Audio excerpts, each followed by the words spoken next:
ক্যান্সারে আক্রান্ত ক্যান্সার হাসপাতাল ৩ বছর ধরে ৬ রেডিওথেরাপির ৪টি নষ্ট। সিরিয়াল পেতে সময় লাগে ৬ মাস। আজগো সকাল থেকে মানুষ বসে রয়েছে, মেশিন দুটোই নষ্ট হয়েছে। 5 মাস ধরার পর সিরিয়াস পেশেন্ট রেডিওথেরাপির জন্য। গাজীপুরে ভয়াবহ ট্রেন দুর্ঘটনা, মালবাহীর সঙ্গে যাত্রীবাহী সংঘর্ষে 10 বগির লাইনচ্যুত। অসচেতনতাকে দুষছেন বিশেষজ্ঞরা। হঠাৎ বিকট শব্দ পেলাম, শব্দ পাওয়ার পর আমরা দৌড়ে আসছি, দেখলাম যে দুইটা ট্রেন এখানে একই লাইনে আসা পড়ছে এবং ট্রেন দুটো মুখোমুখি অবস্থায় আছে। কথা বলতে পারছে না। আমাদের কোচগুলো এবং যে ব্রেকিং সিস্টেমগুলো ঠিক আছে, এটা মেনটেন করাটা প্রয়োজন। এবং পাশাপাশি যারা সিগন্যালিংয়ে রয়েছেন, যারা স্টেশন মাস্টার রয়েছেন, তাদের প্রশিক্ষণ এবং রেগুলার তাদের অন জব ট্রেনিংয়ের ব্যবস্থা করাটা প্রয়োজন। অল্প বৃষ্টি পারদ না কমিয়ে তীব্রতা বাড়িয়েছে গরমের। রোববার আবারও বৃষ্টির পূর্বাভাস, 25 জেলায় কালো মাধ্যমিকের ছুটি। মন্ত্রী এমপির স্বজনরা উপজেলায় দলের সমর্থন পাবেন না জানালেন কাদের। আওয়ামী লীগ এখন বিভ্রান্ত, দাবি বিএনপির। এবং কোষ্টি পাথর বিক্রির নামে মহা প্রতারণা, ক্রেতাকে অপহরণের পর মুক্তিপণ দাবি। র্যাবের অভিযানে চক্রের হোতা সহ গ্রেফতার 7। দর্শক, সংবাদ সন্ধ্যায় একেএসটিএম সংবাদ শিরোনামগুলো শুনছিলেন, সঙ্গে রয়েছে আমি তানজিয়া জুথি। নিজেই ক্যান্সারে আক্রান্ত দেশের একমাত্র বিশেষায়িত ক্যান্সার হাসপাতাল। 6টি রেডিওথেরাপি মেশিনের 4টি নষ্ট 3 বছর ধরে। 20 লাখ রোগীর জন্য 2টি মেশিনে সিরিয়াল পেতে লেগে যায় 6 মাস। 10 বছরে কেনা হয়নি একটি মেশিনও। পরিচালক জানালেন, 2 বছর আগে দেয়া ক্রয় চাহিদায় একটি মেশিন আসলেও বিমানবন্দরেই পড়ে আছে মাসখানেক ধরে। সরকারি পর্যায়ে দেশে আর কোথাও রেডিওথেরাপির সুযোগ না থাকায় চিকিৎসার অভাবে দ্রুত মৃত্যুর মুখে পড়ছেন হাজার হাজার ক্যান্সার রোগী। দর্শক, বাকিটা জানাচ্ছেন আমাদের সহকর্মী হাসান মাহমুদ। ঢাকা বিশ্ববিদ্যালয়ের শিক্ষার্থী নাইম ইসলাম গেল 3 মাস ধরে মহাখালী ক্যান্সার গবেষণা হাসপাতালে ঘুরছেন মায়ের রেডিওথেরাপি সিরিয়াল পেতে। এর আগে সার্জারি, কেমোথেরাপি সহ নানা চিকিৎসায় আর্থিকভাবে নিঃস্বপ্রায় পরিবারের বেসরকারি হাসপাতালে চিকিৎসার সামর্থ্য না থাকায় মায়ের প্রাণ রক্ষায় মাসের পর মাস এখানেই ঘুরছেন রেডিওথেরাপি দিতে। এখানে মোটামুটি 10,000 টাকার মধ্যে আর কি শেষ হয়ে যায়, মানে পূর্ণাঙ্গ ট্রিটমেন্টটা পাওয়া যায়। অন্যদিকে মাগুরার মফিজ শেখ 4 মাস পর বৃহস্পতিবার রেডিওথেরাপি নিলেন। তবে ক্যান্সারের সঙ্গে 1.5 বছরের লড়াইয়ে নিস্তেজ প্রাণে হারিয়েছেন কথা বলার শক্তিও। আমি 3 মাসের মাথায় যে 4 মাসে যে ডেট হয়েছে। দেশের ক্যান্সার রোগীদের ভরসা স্থল এই হাসপাতাল নিজেই যেন ক্যান্সারে আক্রান্ত। 6টি রেডিওথেরাপি মেশিনের মধ্যে 4টি নষ্ট 3 বছরেরও বেশি সময় ধরে। সচল আছে মাত্র 2টি মেশিন। আজগো সকাল থেকে মানুষ বসে রয়েছে, মেশিন দুটোই নষ্ট হয়েছে। 5 মাস ধরার পর সিরিয়াস পেশেন্ট রেডিওথেরাপির জন্য। আমরা তো বাইরে যাইতে পারি না, কারণ আমাদের এরকম ক্ষমতা নাই। দেশে প্রতি বছর ক্যান্সারে আক্রান্ত হন প্রায় 2 লাখ মানুষ। দেশের বিপুল এ রোগীর জন্য একমাত্র বিশেষায়িত হাসপাতালটিতে প্রতিদিন চিকিৎসা নিতে আসেন গড়ে 1,500-এর বেশি রোগী, যাদের প্রত্যেকেরই কোনো না কোনো সময় রেডিওথেরাপি দরকার হয়। জাতীয় এ প্রতিষ্ঠানটিতে সবশেষ একটি রেডিওথেরাপি মেশিন যুক্ত হয় 2014 সালে। এর আগে 2007 সালে কেনা হয় 5টি, কিন্তু এই 6টির মধ্যে 4টি মেশিন দীর্ঘদিন অকেজো থাকার পর পুরোপুরি নষ্ট হয়ে গেছে। বাকি 2টিও চলছে কোনো রকমে। মহাখালী ক্যান্সার গবেষণা হাসপাতালের বাইরে এই মুহূর্তে কোথাও এই থেরাপি দেওয়ার সুযোগ নেই। বেসরকারি পর্যায়ে চিকিৎসা সরকারি হাসপাতালের খরচের তুলনায় 15 গুণ বেশি। ক্যান্সার গবেষণা হাসপাতালের রেডিওলজি বিভাগের প্রধান বলছেন, সচল 2টি মেশিনে প্রতিদিন 200 মানুষকে সেবা দিতে একবার থেরাপির সিরিয়াল পেতে রোগীকে অপেক্ষা করতে হয় কমপক্ষে 4 মাস। প্রায় 200 রোগী চিকিৎসা পাচ্ছে, কিন্তু ওয়েটিংয়ে আছে 2000। যে চিকিৎসা দরকার সেটা দিবেন না, এতে করে রোগ যে প্রোগ্রেশন করবে না, বেড়ে যাবে না, সেটা তো বলার কোনো সুযোগই আমার নেই। হাসপাতালের পরিচালক বলছেন, গেল 2 বছর ধরে 2টি মেশিন আনার প্রক্রিয়া চলছে। গত মাসে একটি কেনা হলেও বিমানবন্দরে পড়ে আছে 1 মাস ধরে। ইতিমধ্যে আমরা একটা নতুন মেশিন ক্রয় করেছি এবং স্বাস্থ্য অধিদপ্তর আমাদের আরেকটা নতুন মেশিন দিবে আমাদের এখানে। তাহলে আরও 3টে বাংকার কিন্তু খালি। এই মেশিনগুলিতে পরবর্তী পর্যায়ে আমরা মেশিন বসাবো। গেল 10 বছরে 20 লাখের মতো মানুষ ক্যান্সারে আক্রান্ত হলেও দেশের স্বাস্থ্য খাতে যুক্ত হয়নি কোনো রেডিওথেরাপি মেশিন। উল্টো কার্যকারিতা হারিয়েছে ঢাকা মেডিকেল, চট্টগ্রাম, রংপুর, রাজশাহী সহ 8 হাসপাতালের রেডিওথেরাপি মেশিনও। হাসান মাহমুদ, দেশ টিভি, ঢাকা। ভয়াবহ রেল দুর্ঘটনা ঘটেছে গাজীপুরের জয়দেবপুরে। যাত্রীবাহী টাঙ্গাইল কমিউটার ট্রেনের সঙ্গে তেলবাহী ট্রেনের মুখোমুখি সংঘর্ষে 10 বগি লাইনচ্যুত হয়। এতে আহত হন উভয় ট্রেনের চালক ও সহকারী সহ 4 জন। দুর্ঘটনার পর ঢাকার সঙ্গে উত্তর পশ্চিমাঞ্চলের রেল যোগাযোগ 2 ঘণ্টা বন্ধ থাকলেও দুপুরে ডাবল লাইনের ডাউন লাইন দিয়ে শুরু হয় রেল চলাচল। এই ঘটনায় জয়দেবপুর জংশনের স্টেশন মাস্টার সহ 3 জনকে সাময়িক বরখাস্ত করা হয়েছে। তদন্তে গঠন করা হয়েছে 3 সদস্যের কমিটি। সহকর্মী নজরুল ইসলাম ও ফজলে আদিত্যকে সঙ্গে নিয়ে সবুজ রায়ের রিপোর্ট। শুক্রবার বেলা 11টায় গাজীপুরের জয়দেবপুরে যাত্রীবাহী ও মালবাহী ট্রেনের মুখোমুখি সংঘর্ষ হয়। কিছু বুঝে ওঠার আগেই দুমড়ে মুচড়ে যায় যাত্রীবাহী ট্রেনের 3টি বগি। সে সঙ্গে ক্ষতিগ্রস্ত হয় তেলবাহী 3টি অয়েল ট্যাঙ্কারও। বিপরীত থেকে একটা মালবাহী ট্রেন আমরা দেখলাম যে আসতেছে, আমি সঙ্গে ছিলাম, পাশে ছিলাম, সরাসরি দেখলাম। তো যখন ট্রেনটা ঢুকে পড়ছে তখন যে আহত যে 2 জন ড্রাইভার, ওনারা আপ্রাণ চেষ্টা করছে ট্রেনটা থামানোর জন্য। প্রত্যক্ষদর্শীরা জানান টাঙ্গাইল কমিউটার ট্রেনটি উত্তরবঙ্গ থেকে ছেড়ে এসে গাজীপুর হয়ে ঢাকার দিকে যাচ্ছিল। ট্রেনটি জয়দেবপুর স্টেশনের আউটার সিগন্যালে পৌঁছালে ঢাকা থেকে ছেড়ে আসা তেলবাহী ট্রেনের সঙ্গে মুখোমুখি সংঘর্ষ হয়। হঠাৎ বিকট শব্দ পেলাম, শব্দ পাওয়ার পরে আমরা দৌড়ে আসছি, দেখলাম যে 2টা ট্রেন এখানে একই লাইনে আসা পড়ছে এবং ট্রেন 2টা মুখোমুখি অবস্থায় আছে। ট্রেনের যে লাইন ছিল এই লাইনটা ঠিক মতো না তারা ক্লিয়ার করতে পারে নাই। ক্লিয়ার না করার কারণে এই পাশে মালবাহী ট্রেন আর ওই পাশে যাত্রীবাহী ট্রেনটি এই ট্রেনের ইঞ্জিনের সাথে সংঘর্ষ হয়। তাৎক্ষণিকভাবে আহতদের উদ্ধারে নামে স্থানীয় রেল পুলিশ সহ ফায়ার সার্ভিস কর্মীরা। আমরা আমাদের ফোম টেন্ডার সহ আমাদের এখানে অগ্নি নির্বাপন যন্ত্র, ওয়াটার টেন্ডার এবং আমাদের ম্যান পাওয়ার সবাই আমরা প্রস্তুত রাখছি। এ সময় 2 ট্রেনের চালক ও সহকারী সহ 4 জনকে উদ্ধার করে স্থানীয় হাসপাতালে পাঠানো হয়। অসহ্য ব্যথা, যন্ত্রণা, কথা বলতে পারছে না। ওনাদের মাথায় আঘাত পেয়েছে, তো এগুলা 24 আওয়ার্স যাওয়ার পরে আমরা বলতে পারি যে আসলে পুরোপুরি আউট অফ ডেঞ্জার। কিন্তু কি কারণে ট্রেন দুটি মুখোমুখি হলো সেই বিষয়ে জানতে জেলা প্রশাসনের 3 সদস্যের তদন্ত কমিটি গঠন করা হয়েছে। সার্বিকভাবে কার্যক্রম চলছে এবং এগুলা সমাপ্ত হয়ে যাবে। কোনো জনের যাত্রী যাতে ক্ষতিগ্রস্ত না হয় অথবা তাদের যাত্রাপথে যাতে কোনো কষ্ট না হয়, এজন্য ট্রেন চলাচলটাকে আমরা মূল বিষয়ে রাখছি। দুর্ঘটনার পর ঢাকার সঙ্গে উত্তর পশ্চিমাঞ্চল রুটে ট্রেন যোগাযোগ বন্ধ থাকে। প্রায় 2 ঘণ্টা পর দুপুর 12টার দিকে ডাউন লাইন দিয়ে ট্রেন চলাচল শুরু হয়েছে। নিউজ ডেস্ক, দেশ টিভি। দর্শক, গাজীপুরের জয়দেবপুরের দুর্ঘটনাস্থল থেকে এই মুহূর্তে সরাসরি যুক্ত হবেন আমাদের সহকর্মী নজরুল ইসলাম। নজরুল, শুনতে পাচ্ছেন নিশ্চয়ই আমাকে? নজরুল, আপনি তো দুর্ঘটনাস্থলেই আছেন, উদ্ধার অভিযানের কি তথ্য আছে আপনার কাছে আমাদের দর্শককে জানাবেন।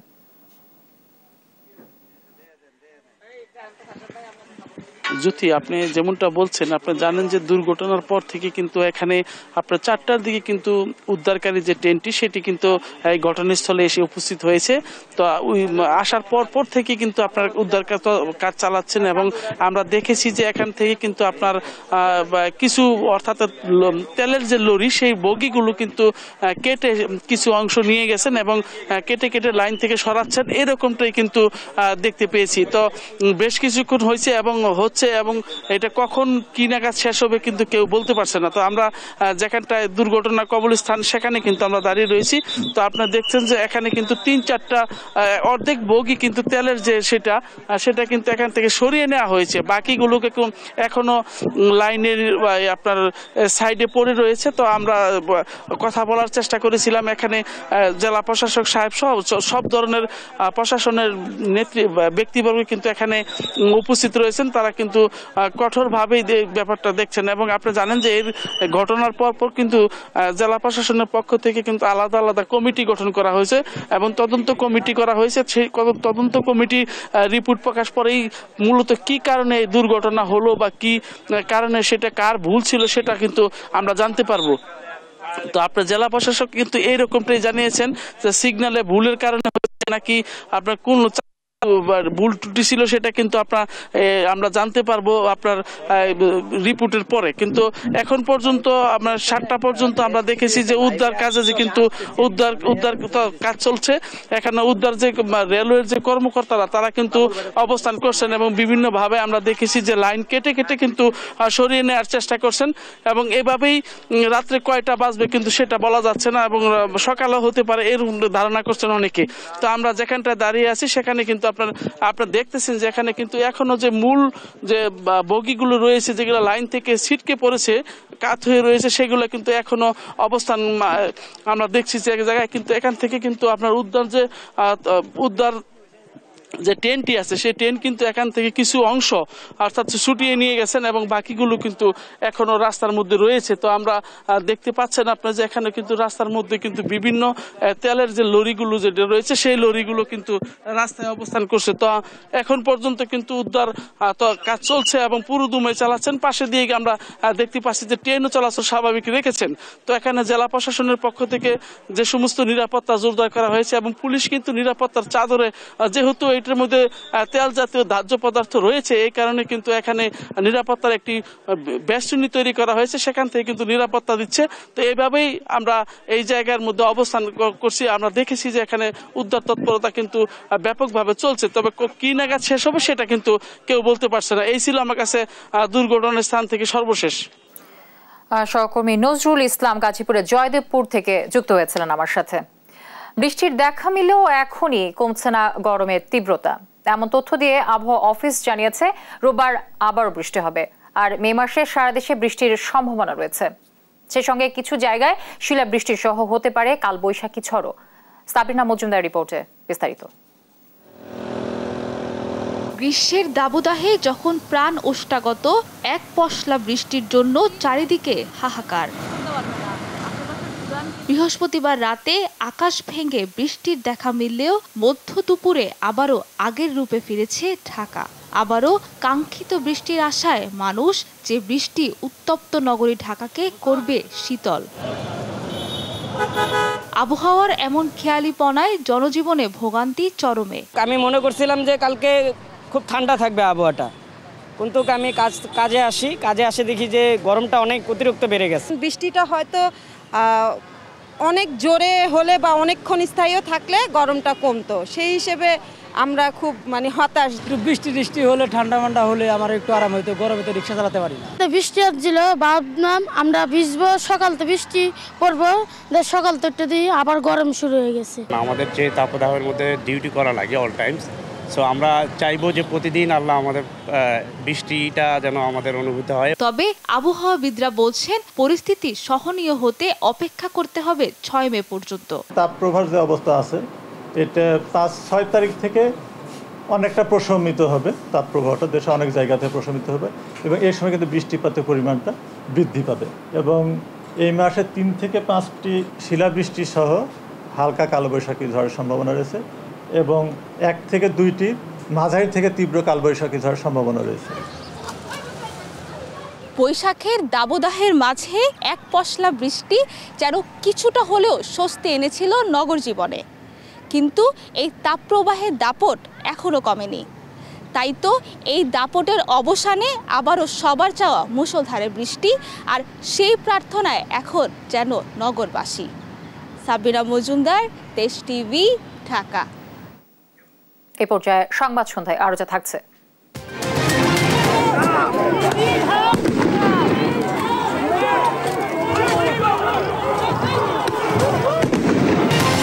ইসরায়েলি বর্বরতার বিরুদ্ধে যুক্তরাষ্ট্রে ছাত্র আন্দোলন দমনে মারমুখী পুলিশ। তেল আবিবের সঙ্গে বাণিজ্যিক সম্পর্ক স্থগিতের ঘোষণা তুরস্কের।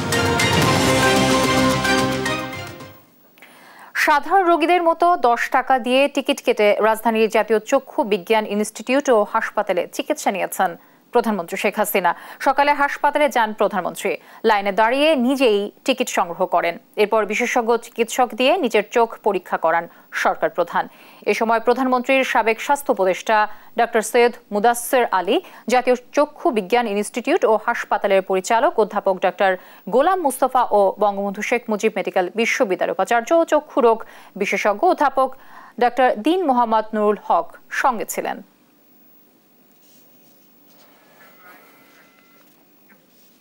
এবার অন্য প্রসঙ্গ। উপজেলা নির্বাচনে মন্ত্রী এমপিদের যেসব স্বজন প্রার্থী হয়েছেন তাদের প্রতি আওয়ামী লীগের কোনো সমর্থন নেই, এমনটা জানিয়েছেন দলের সাধারণ সম্পাদক ওবায়দুল কাদের।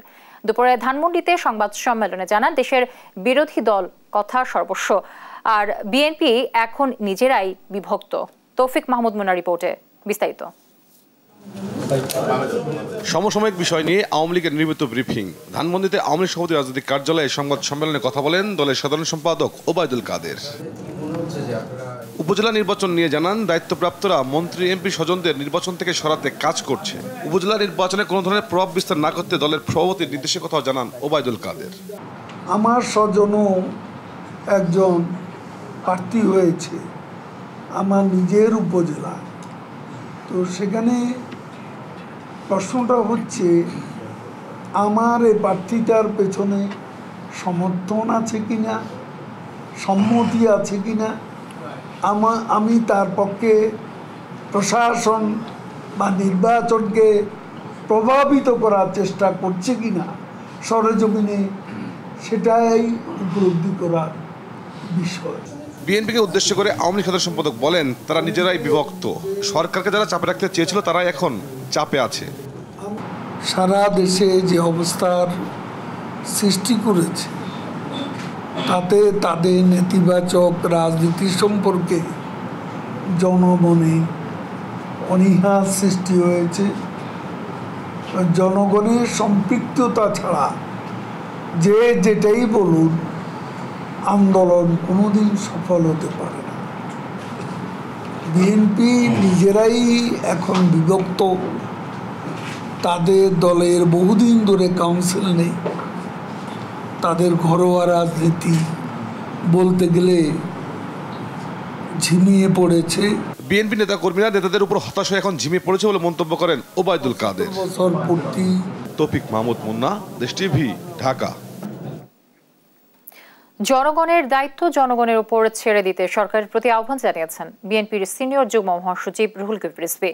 আর বিএনপি চেয়ারপারসনের উপদেষ্টা জয়নুল আবেদিন ফারুকের দাবি, নিজেরা বিভ্রান্ত হয়ে বিএনপির নেতৃত্ব নিয়ে সমালোচনা করছে আওয়ামী লীগ। বাকিটা জানাচ্ছেন সাইফুল রিপন।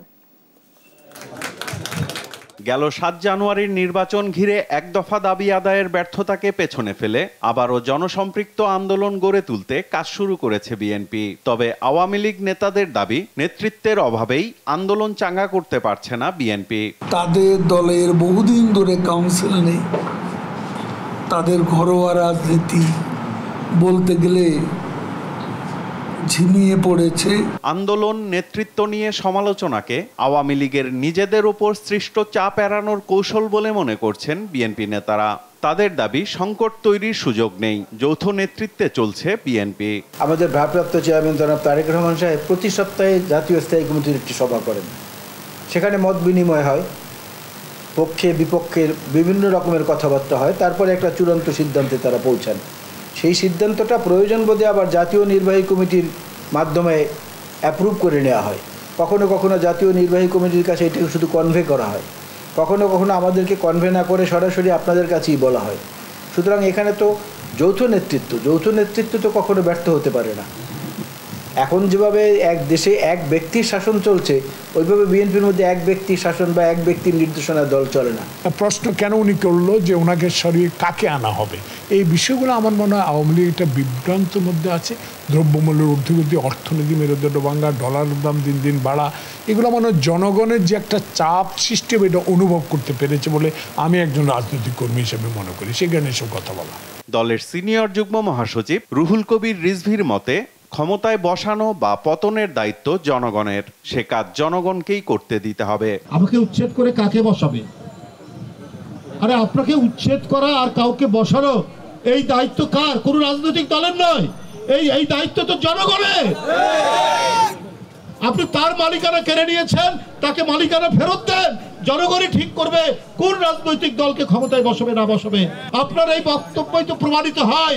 আপনার অধীনে যত নির্বাচন হয়েছে সব দামি নির্বাচন, একতরফা নির্বাচন, জনগণের অধিকার কেড়ে নেওয়ার নির্বাচন। বিএনপির কথা না ভেবে আওয়ামী লীগকে তাদের নিজেদের পরবর্তী নেতৃত্ব নিয়ে ভাববার পরামর্শও দেন রুহুল কবির রিজভী।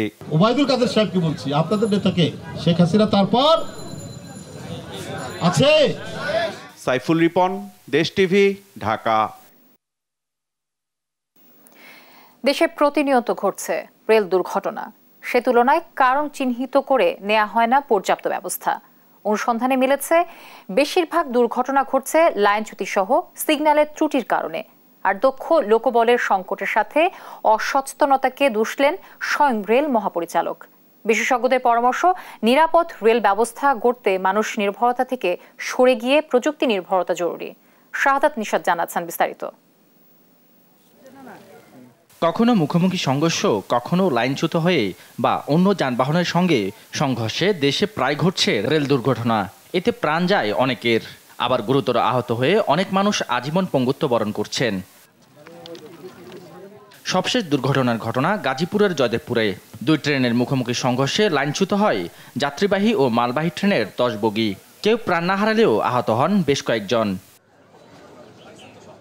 রোড সেফটি ফাউন্ডেশনের তথ্য বলছে 2020 সালে 108টি দুর্ঘটনায় নিহত হন 228 জন, আহত 54 জন।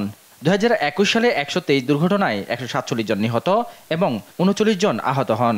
2022 সালে 354 দুর্ঘটনায় 326 জন নিহত আর 114 জন আহত হন। গেল বছর 287 রেলপথ দুর্ঘটনায় 318 জন নিহত এবং 296 জন আহত হন। বর্তমানে দেশের 43 জেলা রেল নেটওয়ার্কে যুক্ত।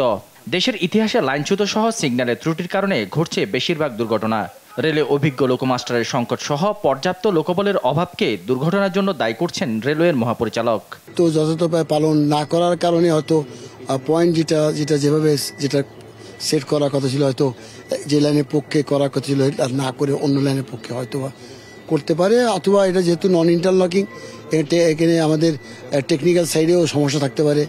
তো যেহেতু এটা অটো সিস্টেম না আর কি, এটা এখন ম্যানুয়ালি, যেহেতু এখানে প্রজেক্টে কাজ হচ্ছে, ম্যানুয়ালি কাজ করতে হচ্ছে, সেক্ষেত্রে হয়তো যে আমাদের যে সিস্টেম কাজ করার কথা সেখানে হয়তো সিস্টেমে কোনো ত্রুটি থাকলেও থাকতে পারে।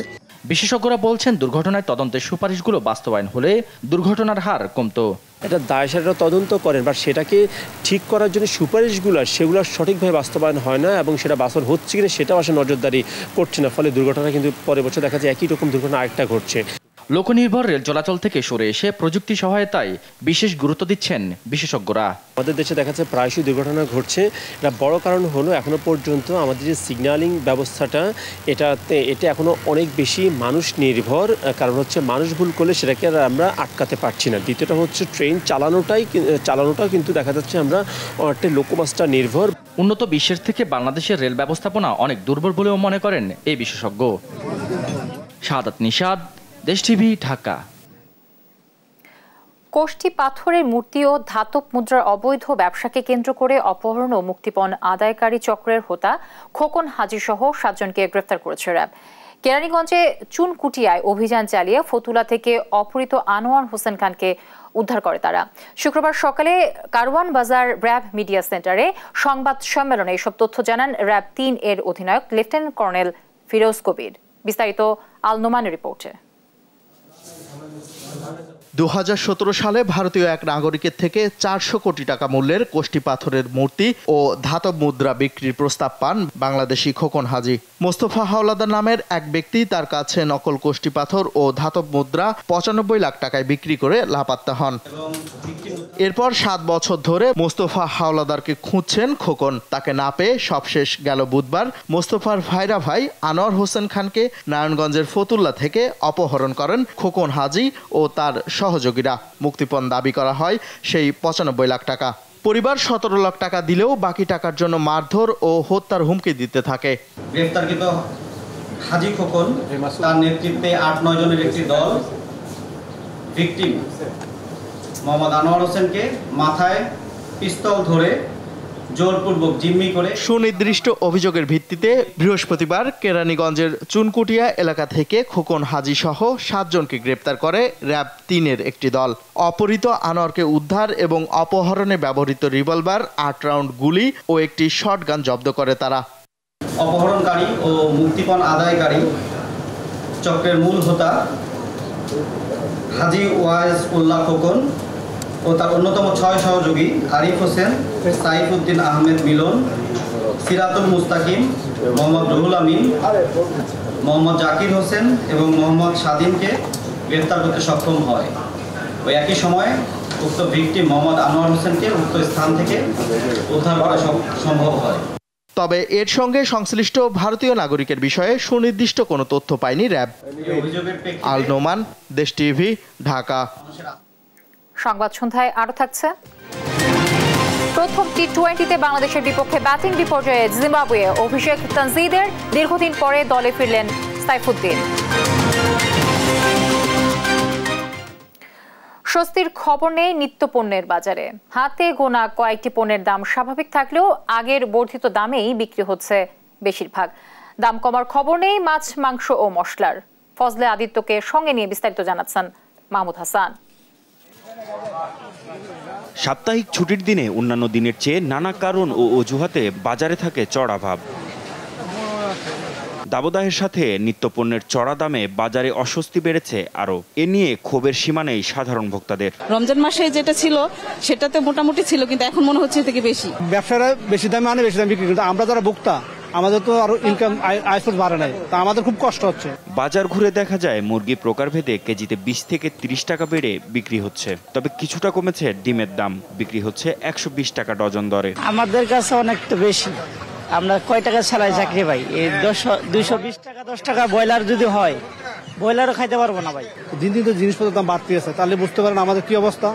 গত সপ্তাহে যে মুরগিটা গেছে 330 টাকা, সেটা আজকে 390 টাকা দিয়ে কিনলাম। এই সপ্তাহে 120 টাকা আছে, তবে বাড়ার সম্ভাবনা আছে। খরচ বাড়লে যে কোনো মালের দাম এমনি একটু বাড়ে। পেঁয়াজ ও রসুনের বাজারেও নেই স্বস্তির খবর। প্রকারভেদে 20 টাকা বেড়ে রসুন বিক্রি হচ্ছে 160 থেকে 200 টাকা, আর পেঁয়াজ 70 থেকে 80 টাকা। পেঁয়াজের দাম হয়ে গেছে 70 টাকা কেজি। পেঁয়াজ কিন্তু 70 টাকা ছিল না, তখন আরেকটু কমই ছিল। এখন যদি মনে করেন 40-50 নেমে আসতে তাহলে বেশি ভালো হতো। প্রত্যেকটা 20 টাকা বাড়ছে, আদায় 10 টাকা বাড়ছে, ইন্ডিয়ান রসুনও 10 টাকা বাড়ছে, আর পেঁয়াজে আপনার 10 টাকা বাড়ছে। 3 দিনের ব্যবধানে বাড়ছে 10 টাকা। ঈদুল আজহা সামনে রেখে বাড়তে শুরু করেছে সব ধরনের মশলার বাজার। মশলা পণ্য এলাচ প্রকারভেদে কেজিতে 1000 টাকা বেড়ে বিক্রি হচ্ছে প্রায় 4000 টাকায়, আর জিরা বিক্রি হচ্ছে 600 থেকে 800 টাকায়। যে এলাচ ছিল রমজানের আগে 1800 টাকা বা 2000 টাকা কেজি, সেই এলাচ এখন আমাদের বিক্রি করতে হয় 3300-3400 টাকা প্রতি কেজি বিক্রি করতে হয়। মোটামুটি মুদি, ডাল, চাল, চিনি এগুলা কমে আছে, এগুলা কোনো বাড়ে না, আরো বরঞ্চ 5 টাকা 10 টাকা করে কমতেছে।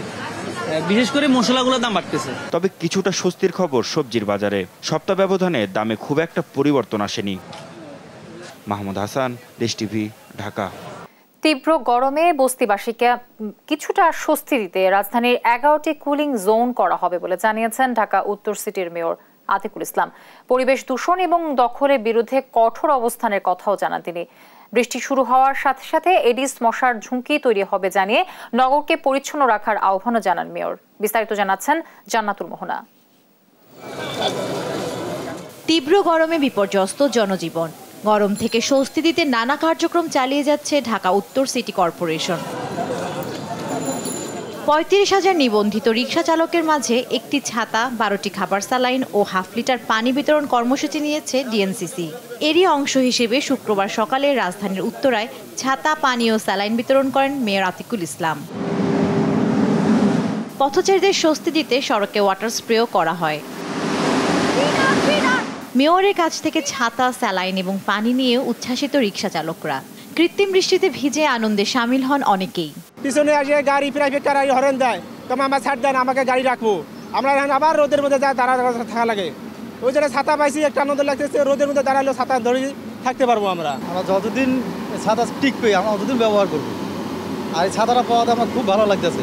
মনটা সন্তুষ্ট হয়েছে, বৃষ্টির জন্য খুব মনটা সন্তুষ্ট হয়েছে। মেয়র বলেন, রোদে রিকশা চালকদের কিছুটা স্বস্তি দিতে এমন আয়োজন। পাশাপাশি রাজধানীর 11টি বস্তিতে কুলিং জোন এবং ঢাকা উত্তর সিটির 21টি পার্কে আর্টিফিশিয়াল মিস্টের ব্যবস্থা করা হবে বলেও জানান তিনি। আমাদের নেক্সট স্টেপ হচ্ছে, আমাদের 11টা বস্তি আছে।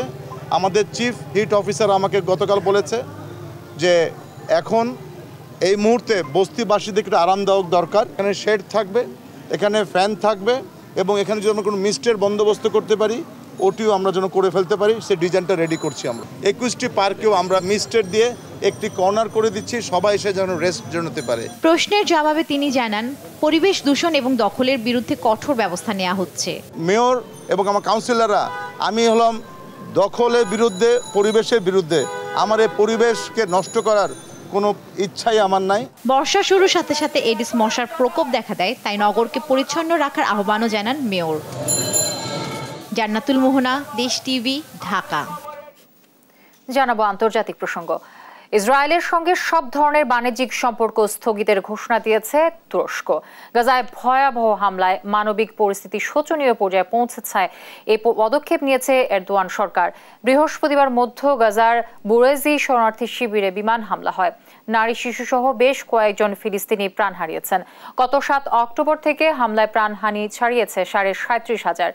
ফিলিস্তিনিদের জন্য সীমান্ত ক্রসিং দিয়ে ত্রাণ সহায়তার অনুমোদন দিয়েছে নেতানিয়াহু প্রশাসন। এদিকে যুদ্ধবিরতি নিয়ে আলোচনার জন্য ফের মিশনে পৌঁছেছে হামাসের প্রতিনিধি দল।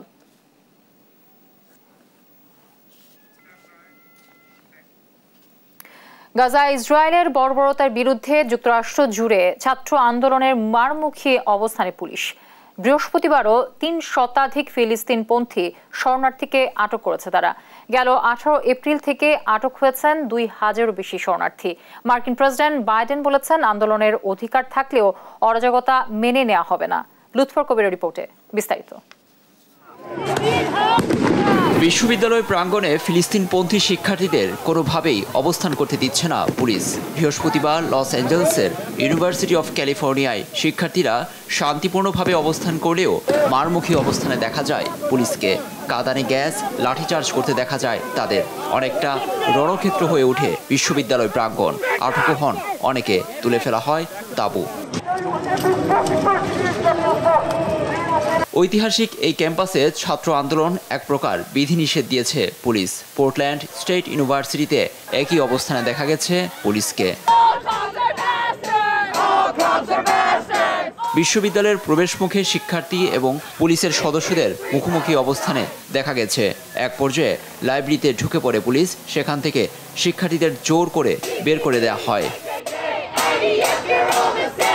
কলম্বিয়া বিশ্ববিদ্যালয় থেকে আন্দোলনের সূত্রপাত হলেও এখন যুক্তরাষ্ট্রের অধিকাংশ ক্যাম্পাসেই তা ছড়িয়ে পড়েছে। শিক্ষার্থীদের দাবি, গাজায় গণহত্যা বন্ধে যুক্তরাষ্ট্রের সরকার ইসরায়েলকে যে পরিমাণ তহবিল দিচ্ছে তা বন্ধ করতে হবে। একই সঙ্গে ফিলিস্তিনিদের বিরুদ্ধে স্থায়ী যুদ্ধবিরতিরও দাবি তাদের। গেল 18 এপ্রিল থেকে আটক হয়েছেন 2000-এর বেশি শিক্ষার্থী। এ বিষয়ে প্রথমবার মুখ খুলেছেন মার্কিন প্রেসিডেন্ট জো বাইডেন। বৃহস্পতিবার ভাষণে তিনি বলেছেন, আন্দোলন করার অধিকার থাকলেও বিশৃঙ্খলার কোনো সুযোগ নেই তাদের। অন্যের অধিকার নষ্ট করে এমন কিছু মেনে নেব না।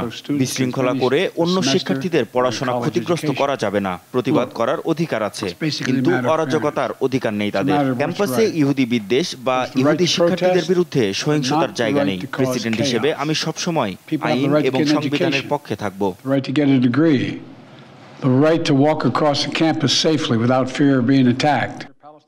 যুক্তরাষ্ট্র জুড়ে এমন পরিস্থিতিতে অঞ্চলটিতে মার্কিন নীতিতে কোনো পরিবর্তন আনা হবে কিনা সাংবাদিকদের এমন প্রশ্নের জবাবে নাকচ করে দেন বাইডেন। তার এমন বক্তব্যে ক্ষোভ জানিয়েছেন আন্দোলনরত শিক্ষার্থীরা।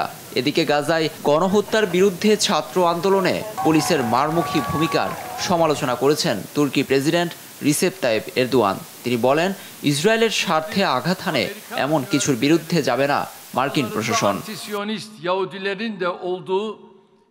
যুক্তরাষ্ট্রের কিছু বিশ্ববিদ্যালয়ে বিবেকবান শিক্ষার্থীরা গাজায় গণহত্যা বন্ধে প্রতিবাদ করছে।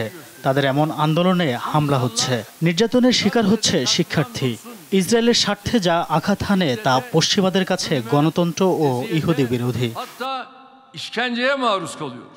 গাজায় বর্বরতা বন্ধে শুরু থেকেই প্রতিবাদ জানিয়ে আসছেন এরদোয়ান। এখন যুক্তরাষ্ট্রের ছাত্র আন্দোলনের পক্ষেও অবস্থান নিলেন তিনি। লুৎফর কবির, নিউজ ডেস্ক, দেশ টিভি।